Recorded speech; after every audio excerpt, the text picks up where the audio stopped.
Glamorgan close in on win after Lancashire collapse. It was one for the bowlers on day one.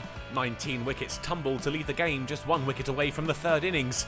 Glamorgan down to their numbers 10 and 11 and still 23 runs behind their visitors. And that's all they would muster, 150 for Glamorgan, the last action of their innings just Hogan's wicket, unable to make up the ground and run out. Labuschagne had been Glamorgan's chief line of resistance with 44 for the world number 3 ranked batsman, but aside from his knock, the hosts had rather limped their way through the innings. Mahmood and Bailey impressed with 3 each for Lancs.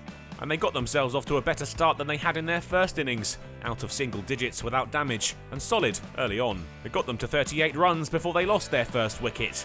Jennings out for 12, LBW to Whale. Davis and Wells ticked along well. They took the total to 50 runs, and then into the 70s. Perhaps they could take Lancashire's lead to 3 figures. They'd be denied that opportunity. Wells cleaned up by Douthwaite, with the advantage 95. Davis was playing a good knock. He and Bohannon found their feet, and the opener was heading towards 50. He wouldn't be able to get there though. Out LBW to Neser for 47. His wicket signalled lunch, with Lancashire 88 for 3, leading by 111. Livingston joined Bohannon at the resumption, and the pair had 3 figures on the board in pretty quick time, but Bohannon wouldn't stick around for very long, out-bowled by Neser with the lead 132. Livingston would be right behind him, caught off Douthwaite, Glamorgan surging back into it. Wood fell without facing. Labuschagne found the stumps as they looked for a quick single. Neser then had the skipper. Villas out LBW. Lancashire crumbling. And a 5th wicket after lunch was forthcoming. Tom Bailey out caught behind to the first ball he faced. Mahmood and Parkinson calmed things down. Priceless runs added by the pair with the lead just a shade over 150 now. And the two took the total past 150.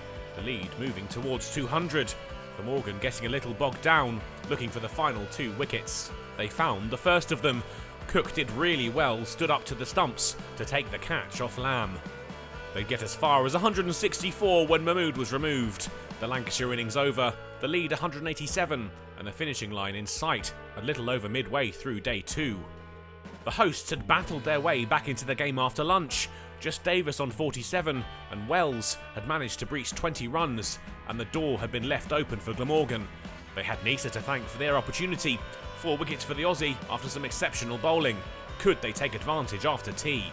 Glamorgan made a decent start to the final chase. Cook and Lloyd coping well against some hostile bowling from Mahmood and Bailey. The Lancashire men were trying everything they could to upset their hosts' rhythm.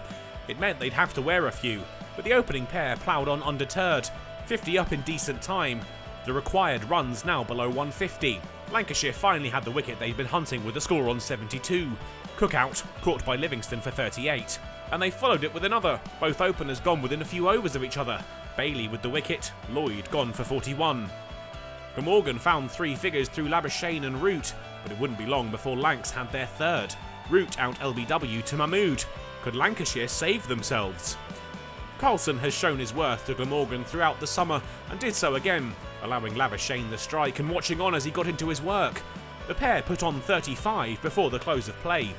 The score at the end of the day was 137 for 3. Glamorgan required just 51 more runs, but with this game moving along at quite some rate and wickets continuing to tumble, you wouldn't bet against Lancashire turning this one around on day 3.